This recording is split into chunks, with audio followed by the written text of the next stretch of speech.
Hello friends, पिछले lecture में हमने सेल मेम्ब्रेन और सेल वॉल को देखा था। इस लेक्चर में हम सबसे पहले देखेंगे एंडोमेम्ब्रेन सिस्टम।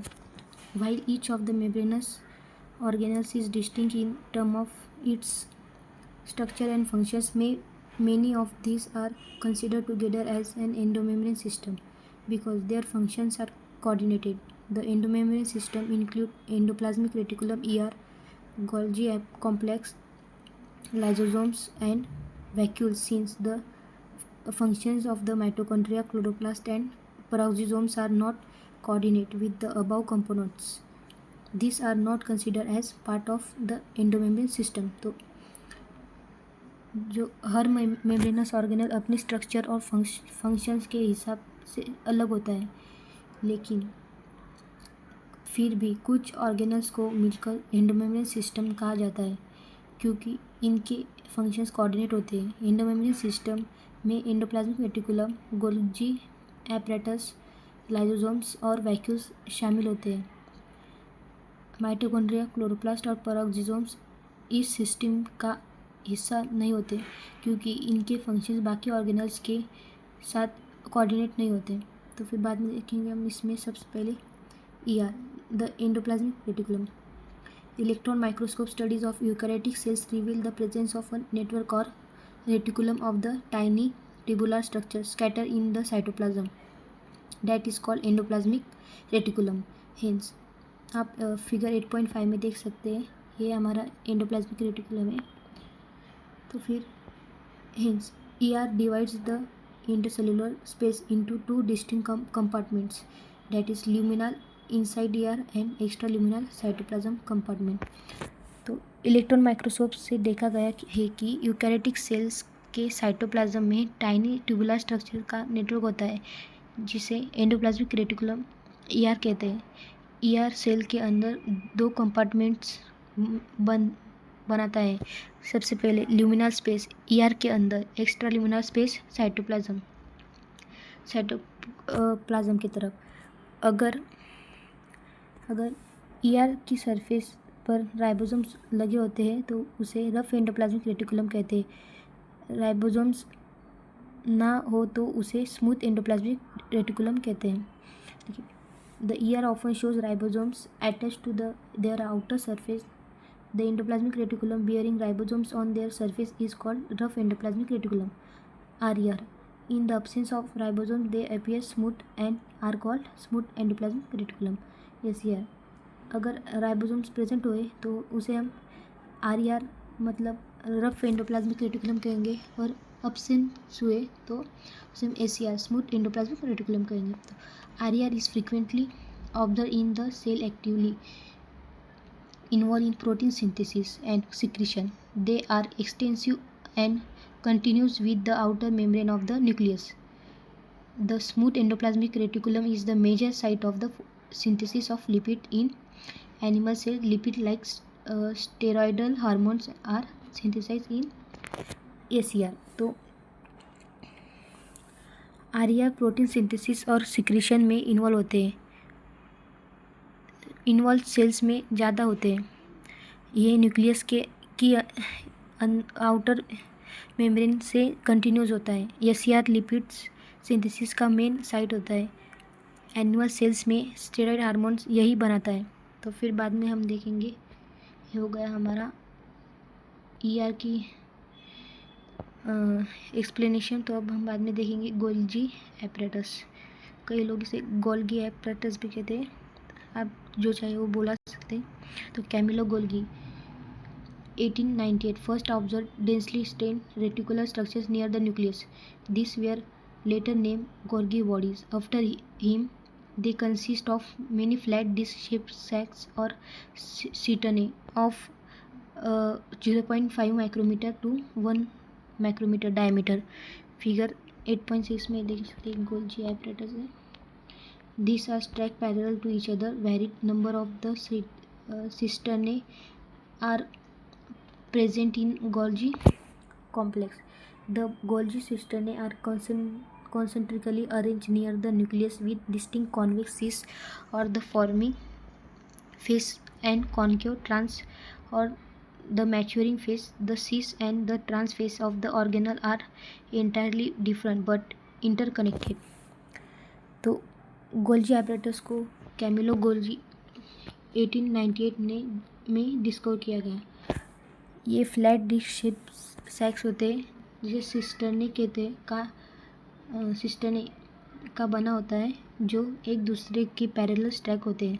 गोल्जी के दो फेसेस होते हैं, सिस फेस फॉर्मिंग यानी कि फॉर्मिंग फेस, उसे ही कॉन्वेक्स साइड भी कहते हैं, और ट्रांस फेस मैच्योरिंग फेस, उसे कॉनकेव साइड भी कहते हैं।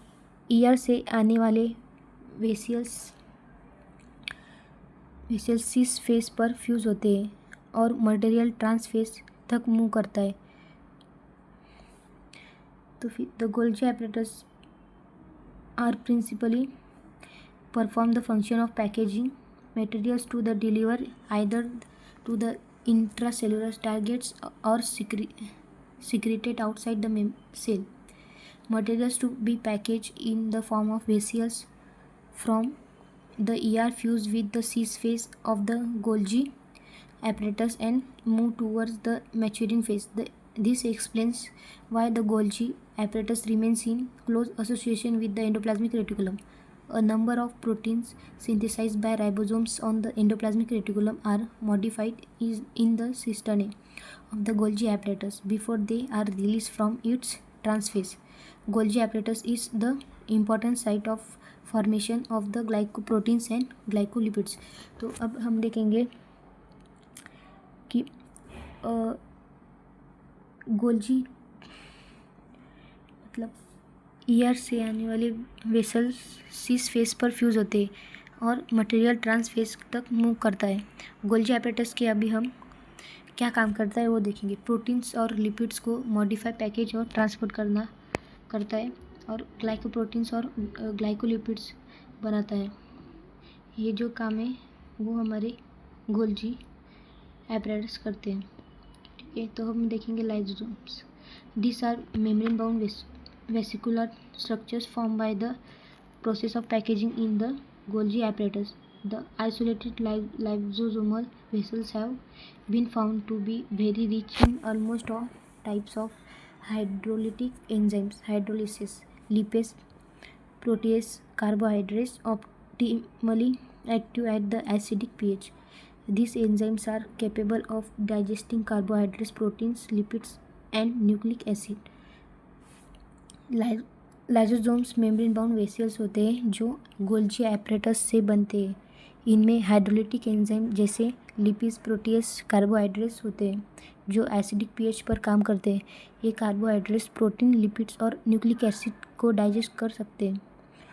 तो ये हो गया हमारे लाइसोसोम्स के बारे में। तो अब हम देखेंगे vacuoles. The vacuole is the membrane bound space found in the cytoplasm. It contains water, sap, excretory products and other materials not useful for the cell. The vacuole is bound by a single membrane called tonoplast. In plant cells, the vacuoles can occupy up to 90% of the volume of the cell. तो vacuole cytoplasm में present एक membrane bound space होता है। इसके अंदर water, cell, SAP, waste और extra materials होते हैं। वैक्यूल की मेम्ब्रेन को टोनोप्लास्ट कहते हैं।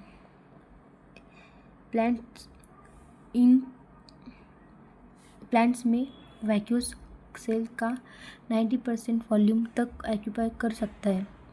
In plants the tonoplast of facilitate the transport of a number of ions and other materials against concentration gradient into the vacuole. Hence their concentration is significantly higher in the vacuole than in the cytoplasm.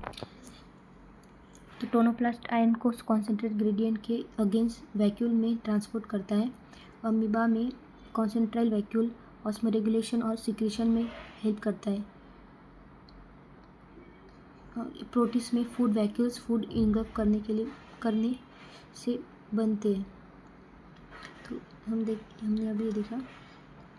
तो in amoeba the contractile vacuole is important for osmoregulation and excretion in many cells as it protist food vacuoles are formed by engulfing the food particles. तो अभी हम देखेंगे mitochondria singular word है इसका mitochondria. Unless Specifically, stains are not easily visible under the microscope. The number of mitochondria per cell is variable depending on the physiological activity of the cell. In terms of shape and size also, considerable degree of variability in observed. Typically, it is a sausage shape or cylindrical, having a diameter of 0.1 to 1 micrometer, average 0.5, and length 1 to 4.1 micrometer. Each mitochondria is a double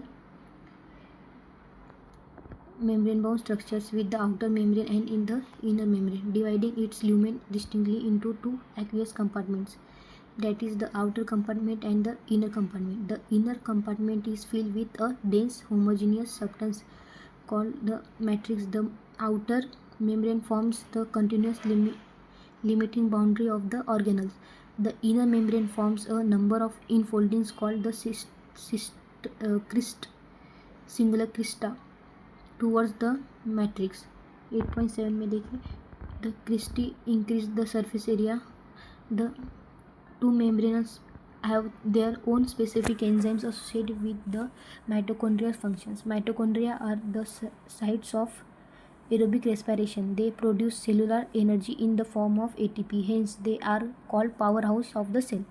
The matrix also possesses single circular DNA molecule, a few RNA molecules, ribosomes, 70s, and the components required for the synthesis of proteins. The mitochondria divide by fission. तो अब हम देखेंगे mitochondria. तो mitochondria usually microscope में easily नहीं दिखते. इनकी number, shape और साइज सेल की एक्टिविटी पर डिपेंड करती है. डबल मेम्ब्रेन बाउंड ऑर्गेनल होते हैं. सबसे पहले हम देखेंगे माइटोकॉन्ड्रिया क्या होते हैं. तो mitochondria double membrane bound organelle होते हैं. इनर मेम्ब्रेन फोल्ड्स को क्रिस्टी कहते हैं, उसका सिंगुलर क्रिस्टा होता है. इनर स्पेस में मैट्रिक्स होता है. माइटोकॉन्ड्रिया एरोबिक रेस्पिरेशन का साइट होते हैं. एटीपी बनाते हैं, इसलिए powerhouse of the cell कहते हैं. अपना सर्कुलर डीएनए, आरएनए और 70s राइबोसोम्स उनके पास रहता है. फिजन से डिवाइड होते हैं. तो ये हो गया हमारे माइटोकॉन्ड्रिया के बारे में. और उनकी अगर हम वो सॉसेज शेप के होते हैं, वो 0.2 से 1.0 माइक्रोमीटर डायमीटर के होते हैं, जो कि एवरेज 0.5 है. और उनकी लेंथ 1 से 4.1 माइक्रोमीटर होती है. तो ये डबल मेम्ब्रेन बाउंड होते हैं. हमने